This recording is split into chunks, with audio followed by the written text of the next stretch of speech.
Good morning, everyone. A wonderful day at the Capitol, and we welcome everyone into the House Agriculture and Natural Resources Committee. At this time, make sure everyone, all of our members are logged in to your station, and we will take the roll. Clerk, please take the roll.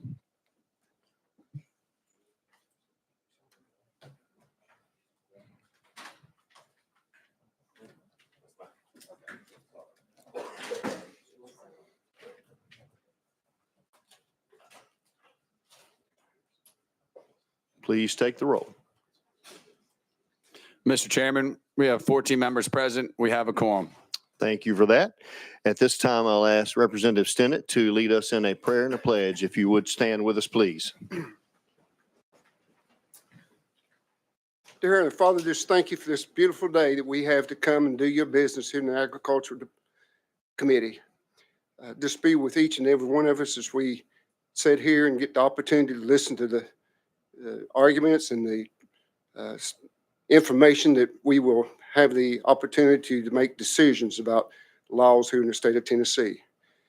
Just thank you for everyone who is here, and thank you for your son, Jesus Christ. We ask you this in your holy name. Amen. Amen. Attention, pledge. I pledge allegiance to the flag of the United States of America and to the republic for which it stands, one nation under God, indivisible, with liberty and justice for all.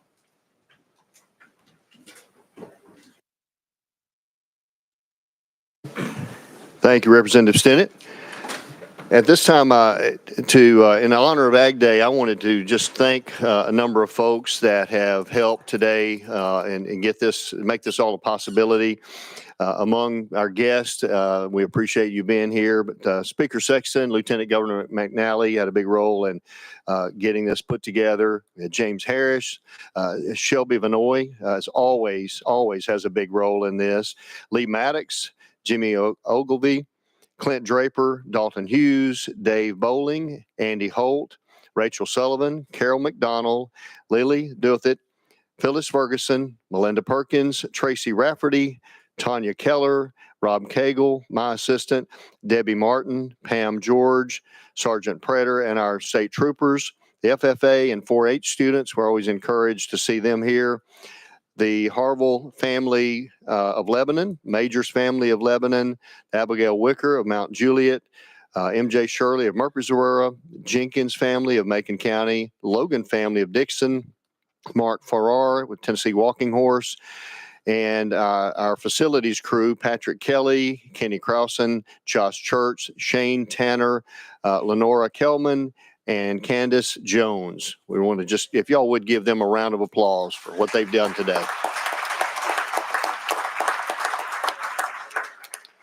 We have a number of folks with us that are going to share with us some of the presentations that we're looking forward to. If there's no other order before the committee at this moment, we will, without objection, we'll go out of session. So we are now out of session, and I would like to recognize T. Wayne Williams with FFA to come join us at the podium. Whichever seat you would like, sir. Just state your name, who you're with, and we'll give you a chance to go ahead and do your presentation. Absolutely. So I'm T. Wayne Williams, and it's a true honor to be with you all here today. And good morning, esteemed members of the House of Agricultural Committee. As I'm deeply honored to speak with you about the importance of Camp Clements and how we can continue to invest into the future of agriculture. As for me, the word agriculture, it isn't just an industry. It's a legacy that runs through my family's veins. I come from a 4th generation agricultural operation, 3 generations worth of agriculturalists before me and my family. I truly was born into this industry. And having a family so deeply rooted within agriculture, I've been inspired to wholeheartedly embrace this industry, becoming involved within FFA, where I've gained leadership skills that I never thought was possible. And one of the cornerstones of my journey and of many journeys of young leaders has been Camp Clements. As this is the oldest FFA camp in the nation, it has been home to over 150,000 students, advisors, and guests for the past 95 years. It's not just a camp. This is a place where young leaders are forged, where skills are developed, and where lifelong relationships are molded. This is a place where young agriculturalists go to discover their passion, to find their calling, and to be prepared to be tomorrow's leaders. As I would like to share with you a powerful story that illustrates just how transformative Camp Clements could be. This past summer, Daltrey, a senior from the Bradford FFA chapter, came to Camp Clements. Now, he had been a part of the FFA organization for 4 years in high school, but he never seriously considered agriculture as a career choice. However, that all changed after just 1 week at Camp Clements. Shortly after that week at camp, Daltrey reached out to me and said that his perspective on the agriculture industry had been completely transformed. He had discovered a passion for this industry, and it ignited something within him. That following week, he changed his career, his college major to agricultural business, fully committing himself to this industry with a renewed sense of purpose and enthusiasm. Now, Daltrey's story is one of many, as Camp Clements truly does inspire our students where they are on a newfound sense of direction. And his story also shows how Camp Clements not only impacts individuals, but it impacts the future of agriculture in the state of Tennessee. Now, just imagine how many more students we could reach like Daltrey with your continued support.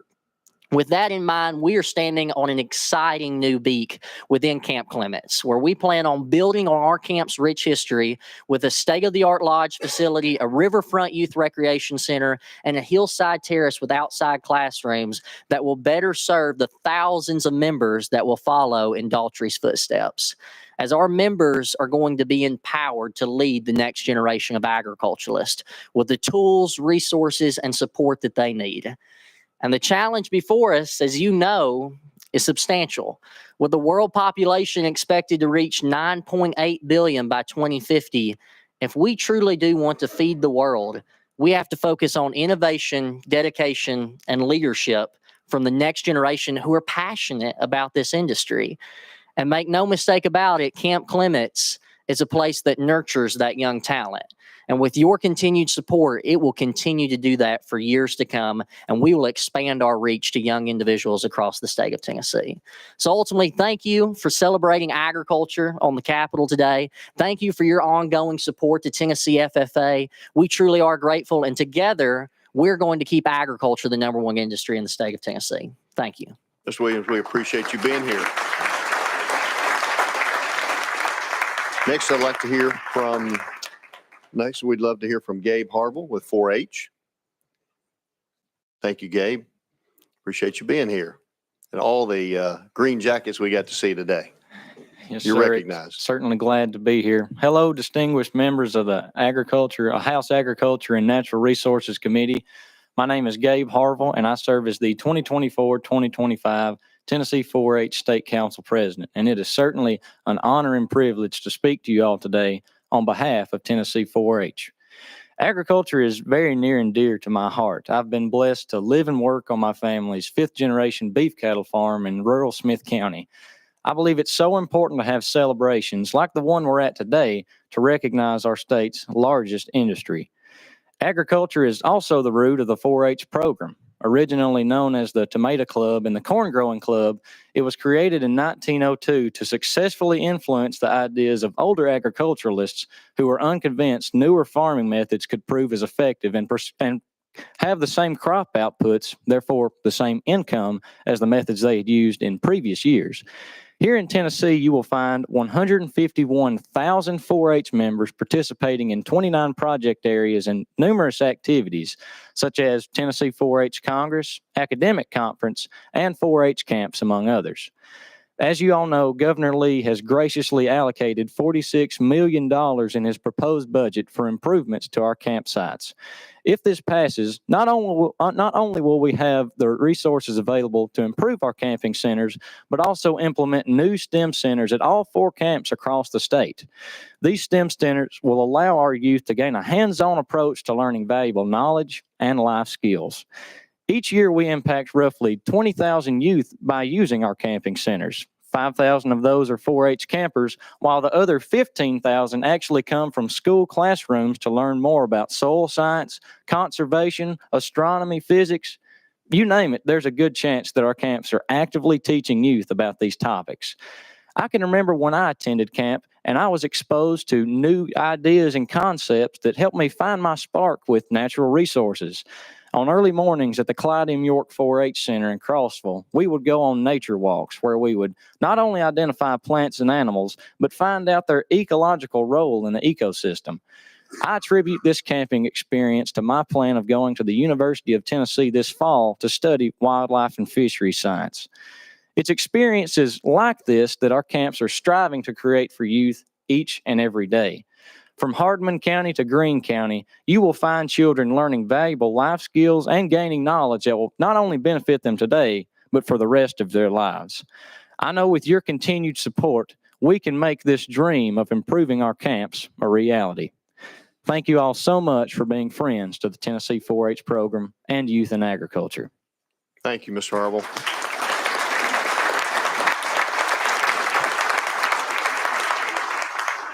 We'd like to hear now from Benji Daniel with the Ag Leadership Program. Thank you for being here, Mr. Daniel. You're recognized. Thank you. Good morning, everyone. My name is Benji Daniel. I'm a 6th generation full-time farmer in a small community west of Nashville called Charlotte. I operate my family farm that's been designated a century farm with over 150 years of continuous production. I'm honored to be part of the inaugural class of the Tennessee Agriculture and Forestry Leadership Program, and I am proud to be the chairman of the Tennessee Farmers Cooperative Board of Directors. As many of you know, those of us involved in agriculture often wear many hats. In a single day, we may don a farmer hat, a cowboy hat, or a business owner hat. However, there are times when we need to take those hats off and serve our communities, whether that's through our churches, schools, government, ag cooperatives, nonprofit organizations. This commitment was instilled in me by watching my dad and others take time away from the farm to share their skills, their talents, and leadership abilities to organizations important to our ag community. I believe that leadership is a journey that requires continuous skill development, and this new program will help those of us in agriculture and forestry continue to improve our industry. We're grateful for the vision of Commissioner Hatcher and the Department of Agriculture for bringing this program to fruition. We would also like to thank Tennessee Farmers Cooperative, Farm Credit of Mid-America, and Tennessee Farm Bureau for their support and guidance in developing the program. None of this would be possible without the UT Institute of Agriculture, UT Institute of Public Service, and the NAFE Center for organizing and running this exceptional program. Once again, I believe I speak for the group when I say we are honored to be part of this cohort and look forward to what we can accomplish together moving forward. Thank you. Thank you, Mr. Daniel. Appreciate you being here.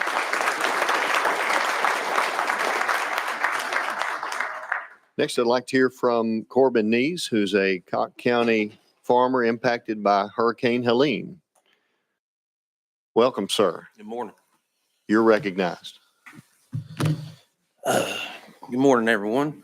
Thank you for having me. Name's Corbin Neese. I'm a 5th generation farmer from a small community of Parrotsville, Tennessee. On September 27th, our operation took a big hit. We lost nearly 250 acres of row crop. It destroyed a lot of good tillable land. We are still working on cleaning that up. We've been cleaning it up since I think we started somewhere around the 27th, 28th of October, and we're still not done. It dumped almost 6 to probably 6 feet of sand on one field. We've pushed it up with dozers just to get back down to good tillable dirt. It's been it's been a struggle. Very new. Didn't realize how we depend so much on that ground and so much, for our operation. My fellow farmers upriver, downriver, were also impacted very, very rough. I talked to one guy the other day, not mentioning any names or anything, but I mean, if we do have another disaster like that, we will not be farming next year. It's been very, very rough. Just the struggle of unknowing. I started farming right out of college and started row crop farming on my own, and now I'm on my 8th season, and it's been very, very, very hard. This year, I've had to do things, manage things very differently, just to be able to put a crop out this year. So I've got a lot of support, from the Family Farm Bureau and just a lot of neighbors that helped us.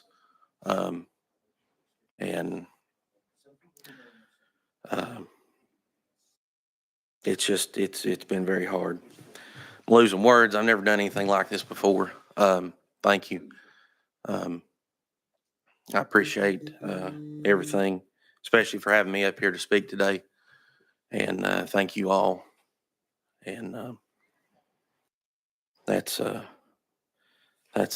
I have. You don't have to be nervous in front of us. We're just regular guys, put our Well, pants on just like you I've- do, and have real jobs in the real world. And many of us have gotten to see some of the devastation that you're dealing with, and we certainly feel for you. There's been a lot of help sent your way, and Yes. more definitely is needed. So keep us posted on what physically can be done, anything that we can do to help from here, because the entire state it definitely wants to help. And of course, many have poured out so Yes. much to your community. But Oh, thank you yes. for coming to just remind us of some of the on the ground things you're dealing with. That means a lot. Yes. Thank you all. Thank you, sir.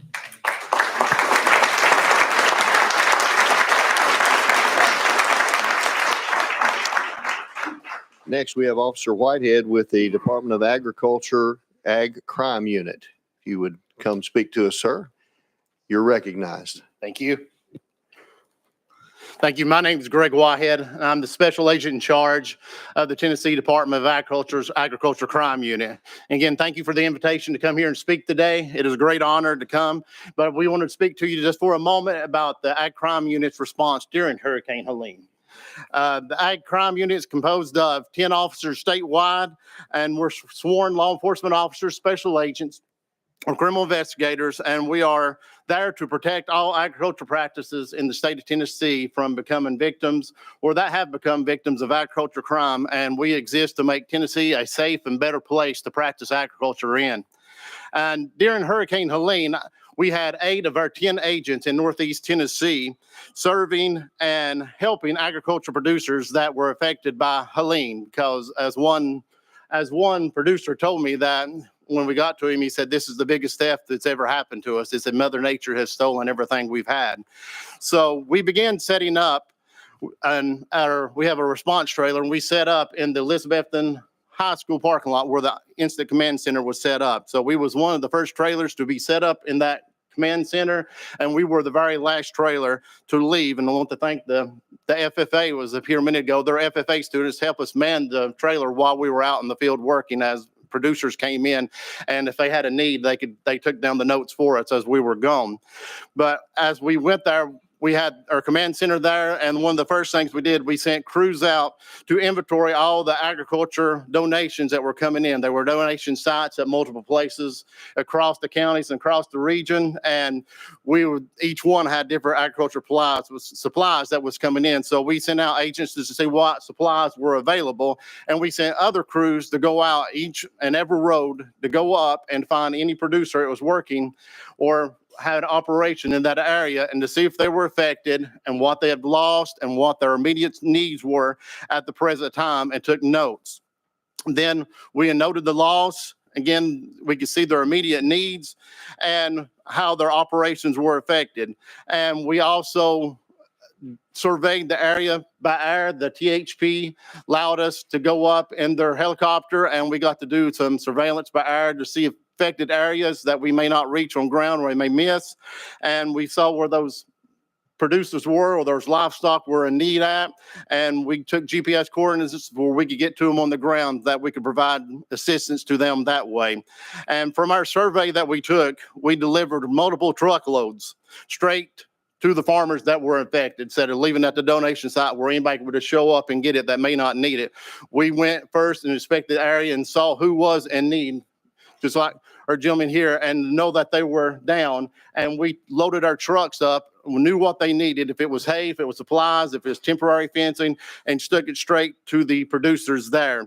And we first started supplying, the first things that came in was solar fence chargers. So many was out with power for over a month, and a lot of them depended on electricity for their fencing. So we took solar chargers out, and we took temporary fencing and wire out where they could help contain their livestock.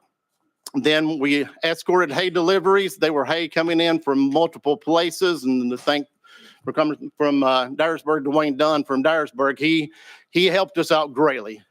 Dwayne and I went to college together, and he helped us out greatly. And he sent a lot of his own hay and organized hay from all over the Southeast to get there. And we would run out to the interstate, which is about an hour away, and get with the tractor and trailers, and we would escort them straight to the farm that was needing the hay, that had lost their hay, or we would take them to the drop-off areas where producers that still had a trailer or a truck that could get to the place, and we would let them know that we have so many bales of hay coming in, and we would contact that producer individually and say, you've got so many bales of hay allotted to you if you'll come down and pick them up there. And they were coming and getting them. And we also had multiple areas that were cut off. You just couldn't get to them. No way, from the bridges that were out, and they were just isolated. And we loaded livestock supplies up on the National Guard helicopters and the Knox County Sheriff's Department's helicopters. And we airlifted hay, agriculture supplies, all, and dropped it off into areas that they could come. And they were very grateful, and they were coming, picking it up there that they could get and help with their livestock also. But the areas that we looked at, we went about and looked, and it was just as he said, they were silt so deep. We lost one of the producers that lost all of his barns and all of his equipment. We found one of his tractors way downstream, and one we could never found it. And he called me later, and it was buried under the silt. That's where they found, when they started working the field, the tractor was over a 90 horsepower tractor was underneath the silt. And it was either that or their fields are covered by river rock. It's just completely rock bed where they're there, and the heavy erosion. There were 30-foot holes in some of these fields that were coming at, and we helped coming back, and donations came in with a lot of seed and stuff come in, and we divided it out and tried to get it to the producers that needed to get their fields back in shape. And also we set up and we conducted meetings in different counties to just compile a list of what the producers had received so far from donations, as there's donations coming in from a lot of organizations, and what their immediate need was right then. So that way, if we saw donations coming in, we knew what farmer needed what, instead of giving something they may not need or somebody that may need it. So we try to organize that before they could get the right things. And we also took down their long-term, because as he just spoke, they have a long way to go and a long way still to go. I still buy, when I'm out at work, when I go by one of their farms, I stop by and talk to them. And that means a lot, I think, for them, just having that personal contact, just to stop by, check on them.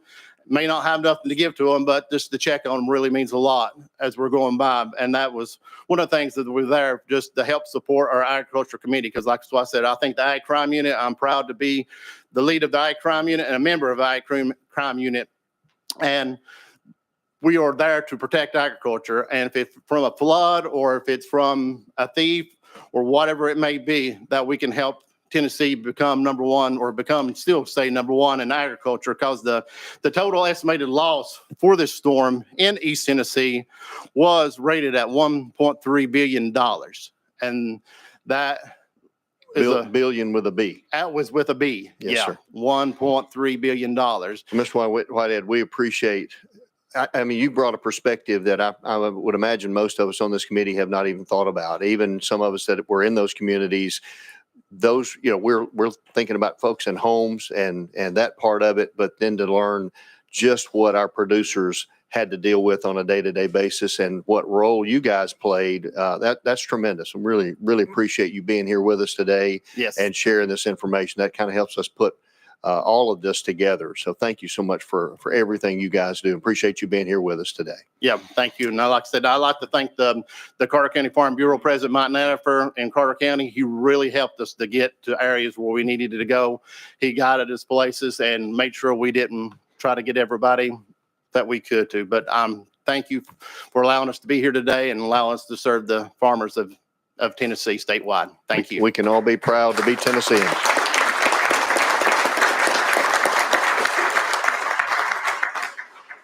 People came together and poured their hearts out and got in their pocketbooks and their pantries and sent help and in their fields and sent help, and just makes you proud to be a Tennessean. That's all I have on my list of folks that are presenting today. We want to thank Farm Bureau for helping put this together and make Ag Day successful, along with everybody else that we named earlier. So without objection, we'll go back into session. We're back in session. And today we have several bills on our calendar, but without objection, I'll take item number 5, House Bill 809, out of order. We have a motion and a second. Chairman Grills, you are recognized on House Bill 809. Thank you, Mr. Chairman. And it was good to see so many people out there, all the farmers that showed up today. And thank you for what you do and how you feed the world. The safest, most abundant supply of nutrition in the world is in America, all because of the work that you guys do on a regular basis. And this bill is here today to protect what you do and help make sure that you have the tools in your toolbox so that you can move forward and make money, make a living, and provide safe food for the world. So this legislation provides protection to companies that apply and receive a label through EPA's FIFRA, Federal Insecticide, Fungicide, and Rodenticide Act. Once the EPA grants approval to the company that has applied for the label, that company is required to place the approved label on that product.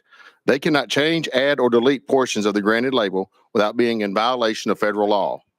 What has happened in the past is that companies have been sued for not placing a warning on their label that they, by law, EPA would not allow them to put on. And this bill just prevents just that. It gives them protection. And with that, Mr. Speaker, or Mr. Chairman, we can, I think we've got people here to testify. We do have several folks on the list, and I would mention to the committee, Chairman Grills, no amendment to put on this? Okay. No, sir. I will ask the committee, because we're on short time today, that as we get folks up here to present, that we hold our questions, and then when we get back in session, then we'll address any questions to the sponsor if we could do that. So we really want to hear from the public, and a lot of folks have signed up. So without objection, we'll go out of session to hear from the public. We are out of session. First, I'll call Casey Pistona. Hope I got the name right.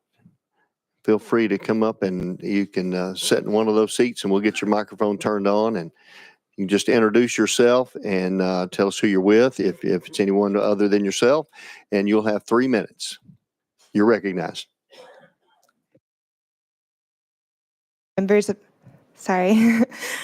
Chairman Todd, Vice Chairman Martin, and members of the committee, thank you for the opportunity to speak today.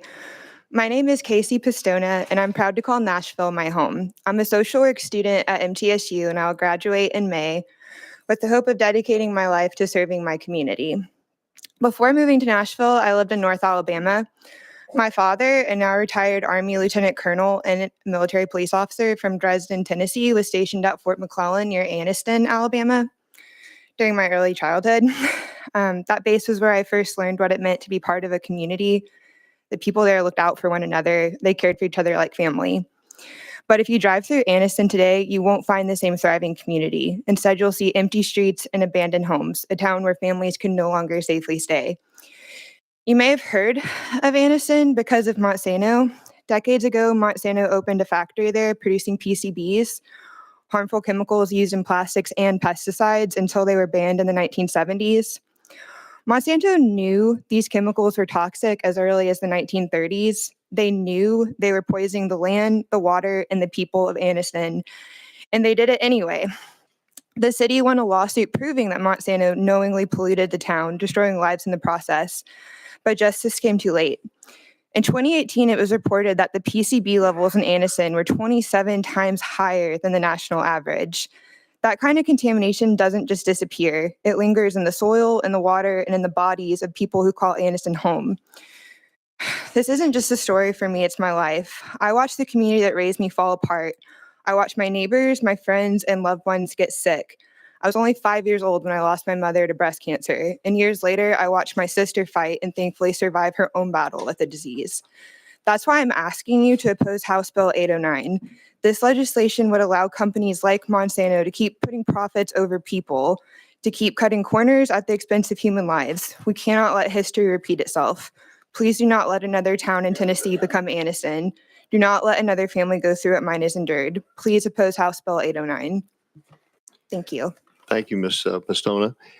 And members, once we get through the testimony, because I want to make sure we've got got time for that, then we can ask individuals up if we need to ask specific questions. Next, I have Bernadette Pager. Thank you for being here today. We'll recognize you, and again, state your name for the record, please. Yes, hi, my name is Bernadette Pager, and I'm a volunteer Tennessee director of Stand for Health Freedom. Stand for Health Freedom now has a policy brief on this legislation, and I've given you all a copy of that. I've got more if you did not get that in your office. You've been misled by lobbyists about the term label and the types of lawsuits effectively blocked that relate to product labels, including failure to warn claims. You've been misled on purpose. This bill was brought to you by Bayer with the express intent of stopping the litigation filed against them by victims who used their products and developed non-Hodgkin lymphoma. And by the way, a 2019 meta-analysis by the University of Washington concluded that glyphosate increases risk of some cancers by more than 40%. Last week, proponents of the bill testified that the bill did not prevent lawsuits about health and safety. But if the bill does not block lawsuits about health and safety, why did Bayer bring it to the General Assembly? Why spend so much money on radio ads and billboards and lobbying? Bayer wants to block cancer lawsuits. They stated it. They say it in their 2024 annual report that they have been working with state legislators on legislation to end litigation. If this bill becomes law, the manufacturer is shielded from lawsuits claiming the label didn't warn of a specific injury like cancer, neurological damage, or an allergic reaction, regardless of whether they knew or should have known about the risk. Lawsuits based on negligence and breach of warranty claims are also barred because those are related to the label. Since an injured person can't sue for failure to warn, they would have to try to prove the product had a design defect that made it dangerous, but that is very difficult, and the manufacturer may simply point to the product registration and label and say, how can it be defective if the EPA licensed it?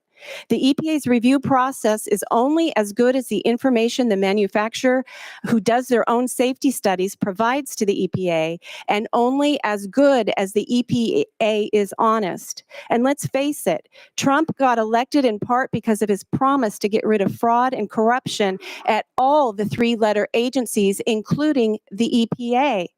Bayer made this litigation mess by covering up that they knew that Roundup and glyphosate causes cancer. And then the EPA violated its own scientific evaluation procedure as ruled by the U.S. Court of Appeals for the Ninth Circuit in 2022 when they tried to maintain the lie that glyphosate doesn't cause cancer.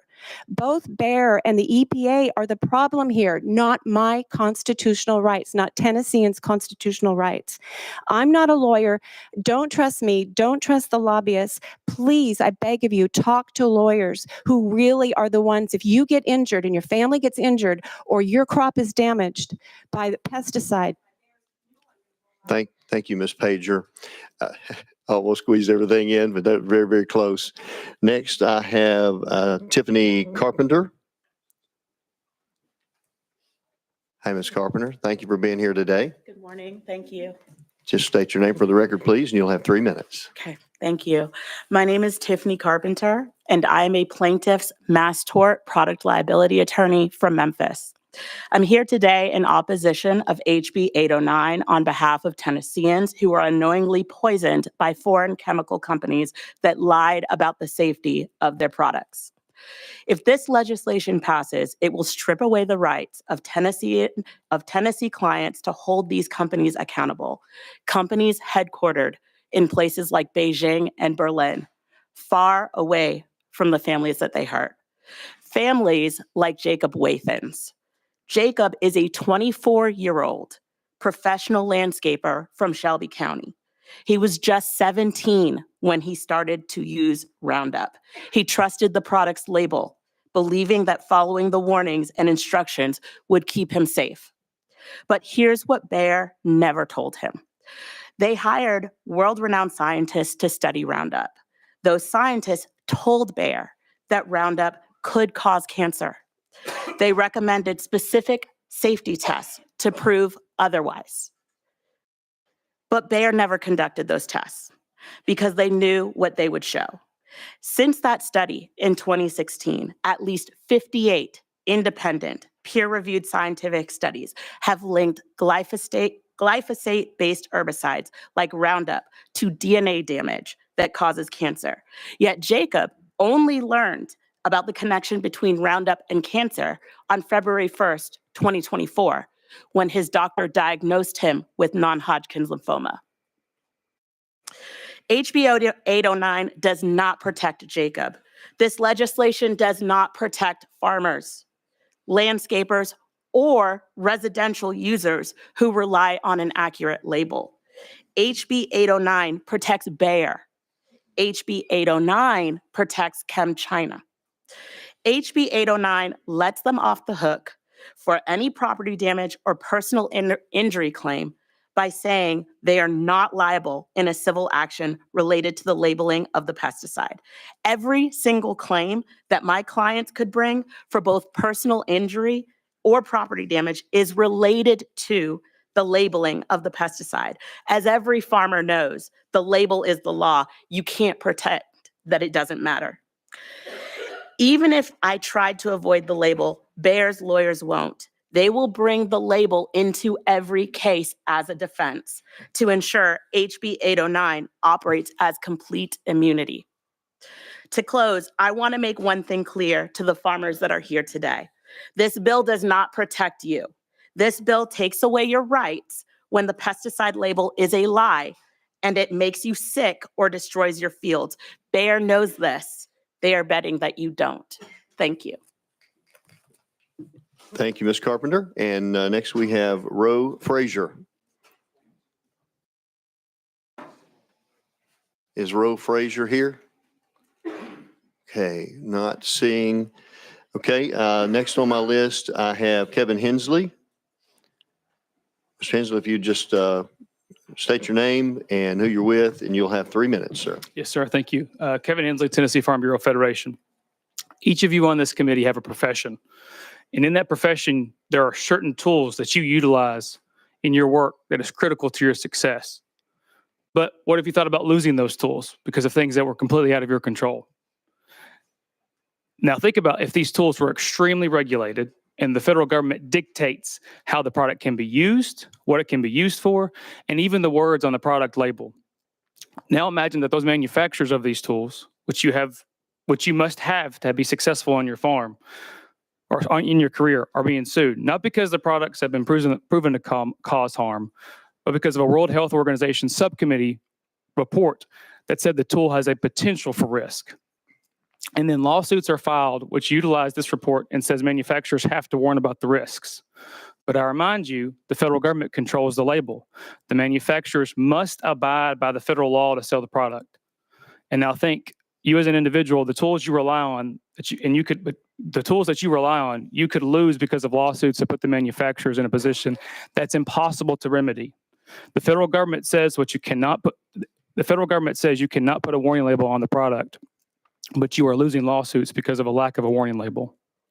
For farmers, the tools we are talking about is crop protection tools, herbicides, insecticides, fungicides, rodenticides.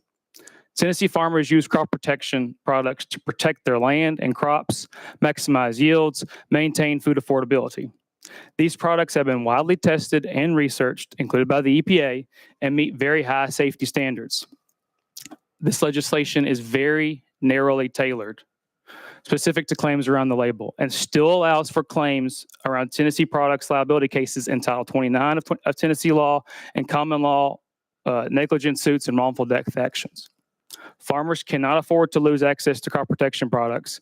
It would not only jeopardize Tennessee's farming operations, and today we have a couple of farmers that are here to testify about how it would impact their operations if we lost access to these products. Thank you, Mr. Hensley. And next we have George McDonald. Thank you for being here. Just state your name and who you're with, sir. You'll have 3 minutes. Thank you, Mr. Chairman. I'm George McDonald of Smith County.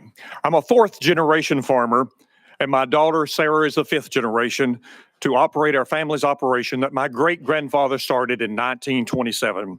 Today, we grow corn, soybeans, wheat, milo, strawberries, and watermelons. And we grow these crops in 6 different counties, including right here in Davidson County where we're sitting today. And today, while I'm here supporting agriculture and speaking on behalf of agriculture, my daughter Sarah is back at the farm office, and my 84-year-old mother is there carrying on the family business. So we are truly a family business. The pesticides that we use as farmers and have in our toolbox are critical in what we do in production agriculture and producing food. Without these products, not only would we jeopardize my family's living, but the 10 families of employees that are employed at our farm and the over 80 people that we work with as land partners that we farm their farm and depend on it for their income as well. I'm old enough to remember what it was like before we had pesticides. When we drive through the country after a heavy rain like we just experienced and see mud washing across the road. Due to the pesticides we use and no-till, we've helped eliminate that, and we have brought erosion down to a manageable level today. And that topsoil is our most precious resource, just as we've heard from people from East Tennessee today already talking. All of our pesticides are applied according to labels, and these labels for these pesticides are very inclusive and covers all aspects of these products. And some of these people are talking about pesticide labels, probably have never even laid hands on one. Right there's a pesticide label for Roundup, glyphosate. There's 27 pages. And if you're my age, you got to have some really good reading glasses to read all the details it's in those labels. These pesticides are governed by the FIFRA Act and designates EPA to take care of what's on these. When we buy food from foreign countries, we do not know what has been applied to it, how it's been grown, nor what it's been treated with. I don't know about you, but I want my food grown here in the United States of America at home. I'm here to urge you to vote in support of this. Taking away pesticide from farmers would be the same equivalent as taking away tractors. And what would that do? At the state level, because this bill, the state can still regulate that sale of any pesticide within its borders. But if you take these pesticides away from agriculture, you will ultimately cause an increase in food prices, a loss of Tennessee farmers, and America becoming dependent on foreign countries for our food. It's a matter of national security. I encourage you to vote in support of this bill. Thank you. Thank you, Mr. McDonald. Appreciate you being here with us. Next, I have Johnny Dodson. Mr. Dodson, if you'd approach. Just tell us who you're with, and you have 3 minutes, sir. Mr. Chairman, members, I do thank you for the opportunity to appear before you today. My son is home with me on the farm. We're 5th generation farmers. We farm in Dyer and Lauderdale County in West Tennessee. We grow cotton, corn, soybeans, wheat, have a small beef cattle herd. I want to thank the sponsors of 809. I do believe this bill is an extraordinarily important move to help us save our crop protection chemistry. You know, the speakers, and I will have to say, the young man that was here at the table first, I'm extraordinarily proud of them. I know we're in good hands as we move forward. Just did a wonderful job. But we're here today to talk about 809. We're here, as mentioned, farmers are early adopters. We are quick adopters of technology. I can remember when we plowed every acre. And yes, as was mentioned, when you would get one of those monster rains, 2 or 3 inches rain, water washed across the field, we had erosion. Since the introduction of glyphosate, we have been able to successfully improve our soil's health and our nation's waterways. I can remember I live in the Forkadero-Obion area, and I can remember when those rivers and creeks that fed those rivers were just chocolate with silt. I am so proud of the efforts. I'm so proud of how we have moved forward with protecting our land for the next generation and saving our soils. So these crop protection products are extremely important to us. Now, I don't know, this is the Ag Committee. I don't know how much or how you guys keep up with what's coming in the pipeline, but there's very few replacements that are in the pipeline, and they are several years out. So to lose this technology, to lose my ability to continue to save my soil and produce food, as mentioned, for 9 billion people here in the years to come. This bill will give us the opportunity to do that. So, Mr. Chairman, I'll stop. And if there's time for questions, I would be proud to answer. Thank you, Mr. Dotson. We appreciate you being here, and we appreciate everyone that has come today to testify. We are obviously, because of our festivities outside, we are short on time. So without objection, we're going to go back into session. We're in session now. And so do you have questions for the sponsor or comments? Representative Fritz, you're recognized. Thank you, Mr. Chairman. And for the sponsor of the bill, you know, we've gotten lots of correspondence on this. You and I have talked about it several times. When I looked at this, we voted on it last week. We're in like a battle, it seems like, in our nation. And oftentimes that battle is to be able to keep up the capacities, the capabilities and the capacities that we have. We're struggling to generate enough electricity to serve our needs today. We've struggled for some time with the ability to extract enough of our own crude oil so that we can be energy independent. We've allowed ourselves to get in those positions sometimes because we are such a litigious society, unfortunately. And understanding that there's a need for us to be able to bring suit against individuals and companies. Never done that, but I understand there's a need to do that. When I looked at this bill in the big view, what I would call the battlefield view, I'm concerned that if we don't protect this tool in the toolbox of the farmers, we're gonna impact a capability and strike its capacity to feed not just that 9 billion in the world, but just the 330 million that live in the United States.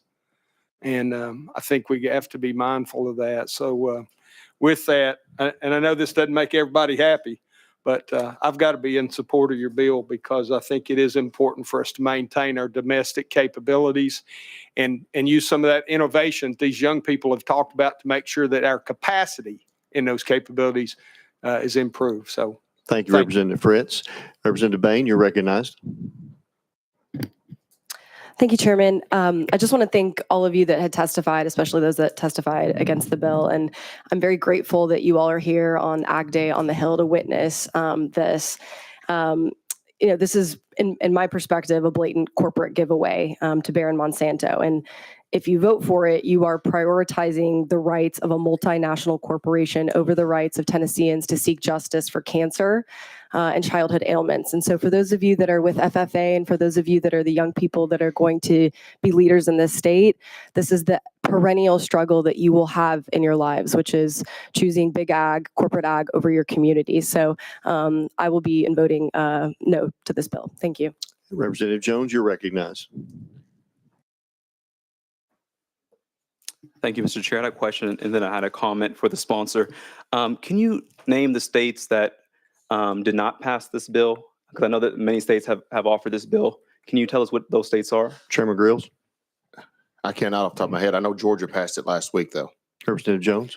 So Nebraska, Mississippi, Iowa, Idaho, Missouri, many of these states rejected this legislation because they knew that it was harmful for their constituents. And they did not have this sky is falling scenario that when they failed to pass this bill, it did not destroy agriculture in their state. And so I just want to say this is one of the few times I think on this committee where we have bipartisan opposition to a bill.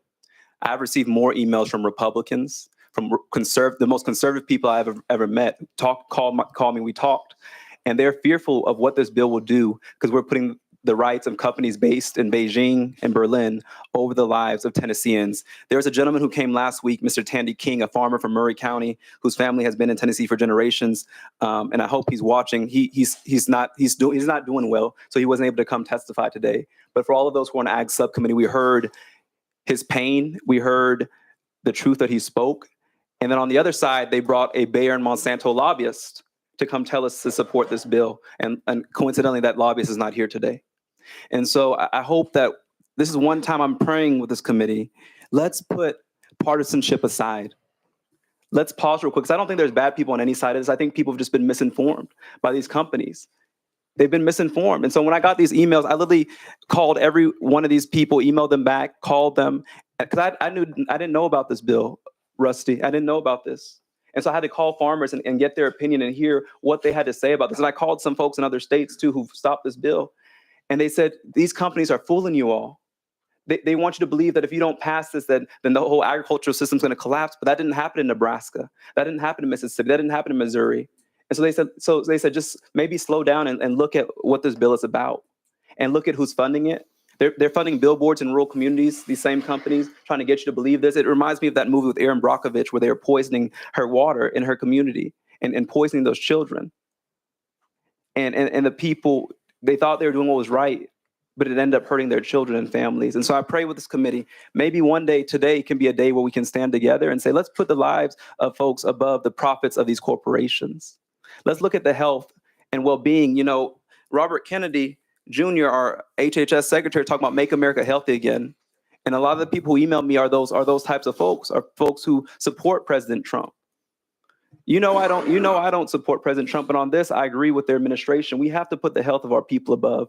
We're talking about getting rid of all these fluorides from water. We're talking about all these chemicals, how they're damaging our children. This is going to damage our children. And so I pray with you, my brothers and my sisters on this committee. Let's do something right today for Ag Day. And if nothing else, maybe let's have some more time instead of rushing this through in 10 minutes. Maybe we won't have a vote today. Let's get some more information. But I encourage you, I have emails from every one of your constituents. Some of you I've given these emails to. From every county in this committee, your constituents have emailed us. And let's call them and ask them why they're so afraid of this bill and why they're against this bill. And maybe we can come to answers together. But this is not the answer, my friends. This is not the way forward. Today's Ag Day. We have farmers who've come and supported this, but we have many more other farmers who oppose this and who could not drive down from their counties, but who emailed us and who called us and who are getting sick from these pesticides. And this is not about eliminating pesticides. Let's be clear about that. This is about eliminating the ability to have a lawsuit if you get sick. There's no legislation saying we want to get rid of pesticides. This is the only way to keep your crops clean, Rusty. I know that. But if you Representative Jones, that's the second time you're out of order. You will respect each member of this committee. I'm going to Representative Chairman Martin now. Thank you. I move the previous question. We have question called. We have objections, so we'll be voting on previous question. All in favor say aye. All opposed? The ayes have it. Previous question prevails. Clerk, please open the vote.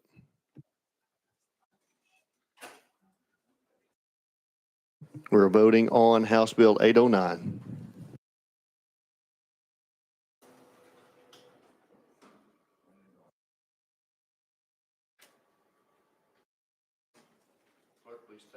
Clerk, please take the vote. Mr. Chairman, we have 12 ayes, 4 nays. House Bill 809 moves on to Judiciary Committee. Members, that is all the time we have today. So without objection, we stand adjourned. And excuse me, before we adjourn, all remaining bills on the calendar will be rolled till next week. We are adjourned.